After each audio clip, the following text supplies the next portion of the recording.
Hi everyone. Our subject today again is about women in Islam, and I gave it a title, Why Do Muslims Mistreat Women? Now, if the revealed Quran is the guidance to mankind, so the orchestrated heritage has been woven around this guidance and obstructed and blocked the light of it, and obscured the understanding of its purpose, which means the heritage composed of hadith and sunnah is really working against the Quran. That's in fact and in practice and practically what it is. Most Muslims guided by the most part concerning women, whether in hadith or in Quran or in social media and social chatting and etc. Despite the fact that Islam initiated her liberation, the heritage put her in a mineable position, belittling her to be subjected to man. According to this heritage, she's responsible of the major sin, the big sin, the first sin. According to Bukhari and Muslim books, she levels with the dog and donkey in voiding the prayer of her man or any man, and if she upsets her man, the angels will curse her. So most women go to hell. This is according to Bukhari and Muslim pretending to have some hadith about this.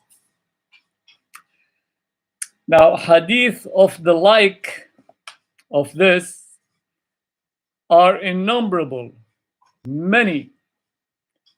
How can a human being with sense or common sense believe all this? In fact, we see a different image in the Quran, starting with equality, after blaming Adam alone for the major sin, as in verse 121 of Surah 20. God says, thus did Adam disobey his Lord. Said Adam and not Adam and his wife. Adam disobeyed his Lord, so he went astray. Then in verse 35 in Surah 35, look at the equality here going together in all qualities and aspects of man or woman.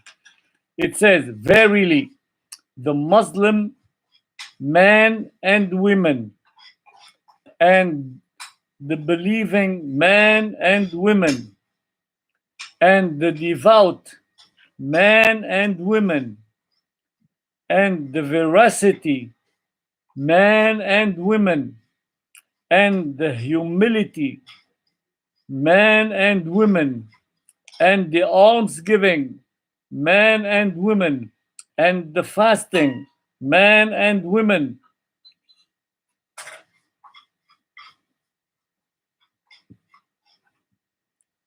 and the men and women who guard their modesty.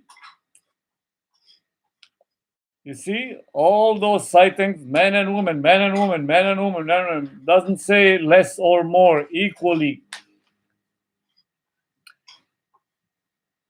And the Allah remembering men and women, again, one quality, those who remember Allah, okay, all the time, from men and women. Allah has gotten ready for them forgiveness and great reward. Allah promised them the same thing, forgiveness and great reward. Not just for man or not half and double one. Therefore, Allah will never consider the woman to be an object as the scholars taught us based on their stupid understanding of verse 14 of Surah 3, which reads, beautified for man in plural, the man in plural. Beautified for man is the love of things they covet.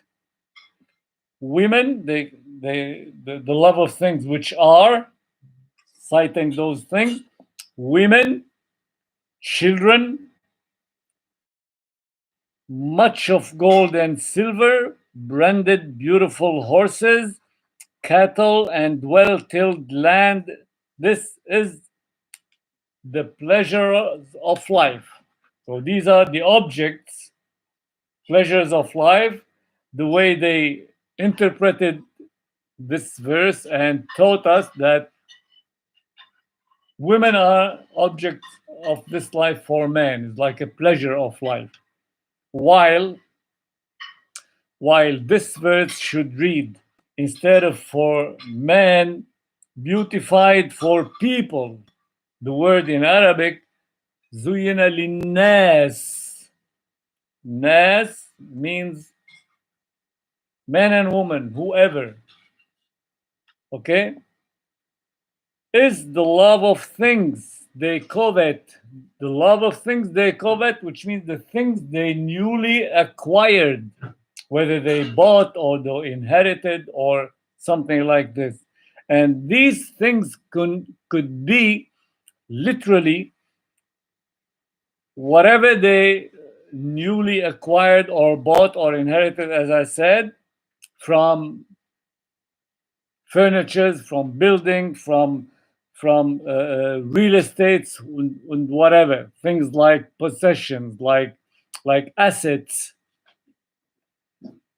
Now, when we read this verse in this sense, instead of saying beautified for men in the beginning, we say beautified for people, because not just man can see things like this or any other thing as beauties and possession. Also women and children and blah, blah, blah. Now, even at the end, when citing those things, to say that the woman is a thing of life, a pleasure to man, it's unfair and unjust. Because in Arabic, and I explained that before, the word nisa, kalimat, the word nisa can mean exactly what I just mentioned, newly or recently acquired things from building and real estate and furniture probably or whatever. Now, by the same pretext, we should understand verse number 34 of Surah 4. The verse says, men are protectors and maintainers of women and overseers over women, wherewith Allah has given the one more than the other, and by reason that which they spent from their means. Therefore, the righteous women guard what Allah orders them to guard. As to those women on whose part you see ill conduct, admonish them, refuse to share their beds, leave them and turn your back on them. But if they return to obedience, seek not means against them. Now, the translation of the last line, which is the third condition, if you see ill conduct, the word daraba in Arabic, it's automatically translated to beat. But the fact of the matter is, the word daraba in Arabic means more than one meaning. And God used that word elsewhere in verses, daraba, with something, with a rod, with a stick, like in the case of Moses. We all know the stories. Moses struck the rock with his rod, and then fountains came out, and struck the sea with his stick, and the sea was split, so the children of Israel, they can run away from Pharaoh. So the word daraba doesn't mean at all, doesn't mean slap or whip or something. Otherwise, God would have used next to the word daraba the tool with which, like a rod or a stick or a whip or something.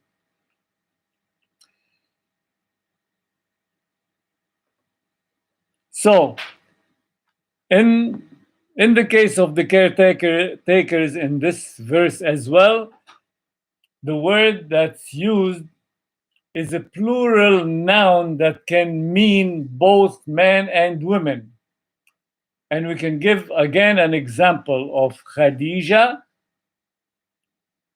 the first wife of the Prophet. She was the caretaker, and she's a woman. Why? Because she was a rich woman. She has the fortune, she has the business, and she was looking after the well-being of the family, spending from her own money. Yes, Muhammad worked for her, but she was the boss, and she's a woman. So how can this verse be now understood? Okay, it would be understood like this: men and women, both of them, okay, are entitled to be caretaker and overseer over the family, or over member of the family, or the other member of the family, which is either a man or a woman. I mean, it's easy to understand, but let's take an example that a man doesn't work, the wife work. Who's the caretaker here? The breadwinner is the wife. Is she a man? She's a man in that sense in Arabic, whereby rajala means stood on his or her feet. Rajala. Okay, I hope it's clear. It's not complicated if we want to really understand it. And the word daraba in this verse, it means just leave her alone or turn your back on her, ignore her completely. Because after the first one, admonishing her, advising her to, to get straight or something, the second is to refuse to share her bed. The third one is, which should be a little bit more severe than the two, just turn your back on her, ignore her, get away from her, or something like that. Because this kind of daraba absolutely is not what God meant, because it gives no good result. Plus, how can God order the man to hit or beat the woman that gave her the equality on man and wanted her to be respected in the society, and she is building a family, she's raising children, and so on and on and on, and serving her husband and her children, all this. Does she deserve to be beaten? Of course not. So it cannot be this. So daraba in this verse means just leave her alone, get away from her, turn your back on her, so she can feel that she's guilty somewhere. I mean, to redress. Anyway, otherwise, this is not Islam. I mean, if this is what we like to understand the word daraba for in the case of women, it's not Islam.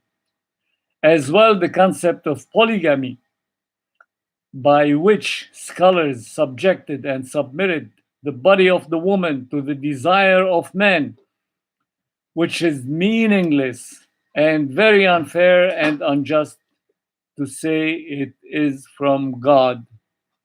God is just. He cannot accept or order that the woman be submitted to the desire and the will of man just like that. Because Allah gave in this concept a solution. In the case of polygamy, Allah wanted it a solution to the widows. You know, in those times, many women became widows and they have children. So what to do with them? So this is where exactly with the context of the verse said, and if you fear not to be just with the orphans, marry what you like from women 2 or 3 or 4, meaning their mothers. Because at the end of the verse said, and if you cannot bear more than one, keep only on one, because the children of the widow with your children will give you probably some kind of problem, because you will be differentiating between your sons and daughters and the sons of daughters of your second wife, of the widow, that is. So it is meant to be a widow to become your second wife or third or whatever.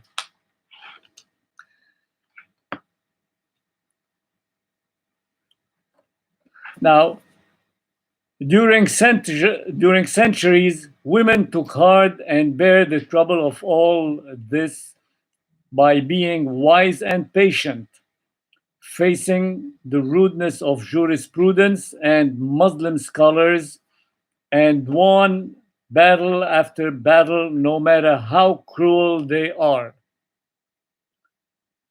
Later in time, they forced her to wear their assigned legal dress and the hijab.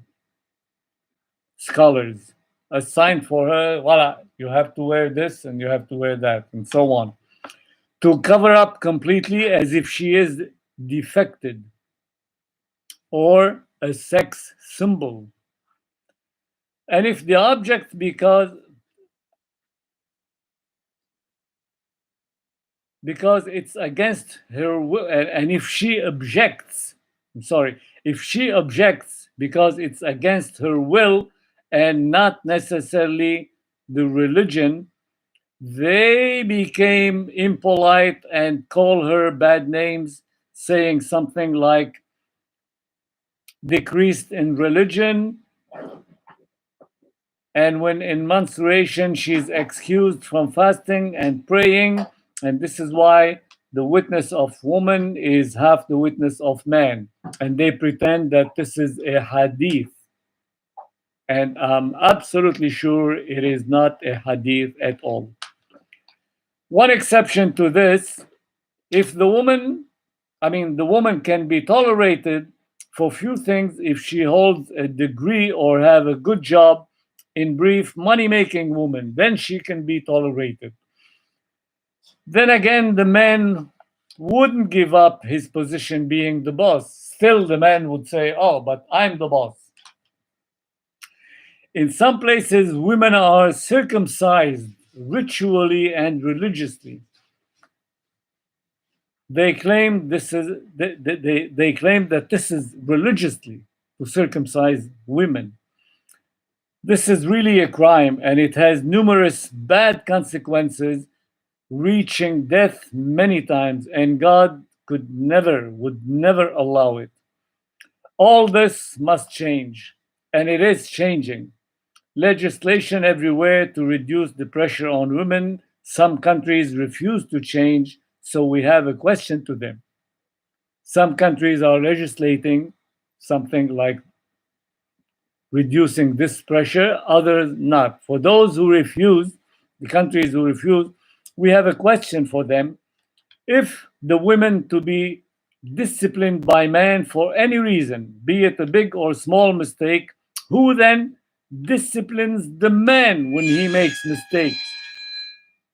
Surely he's not infallible. He makes mistake, definitely. But ironically, no answer yet from jurisprudence or any scholar. So far, the conflict continues until the scholars understand better and correctly and reasonably the text. Until then, violence against women is daily news all over the world, even though the United Nations decrees laws to stop it.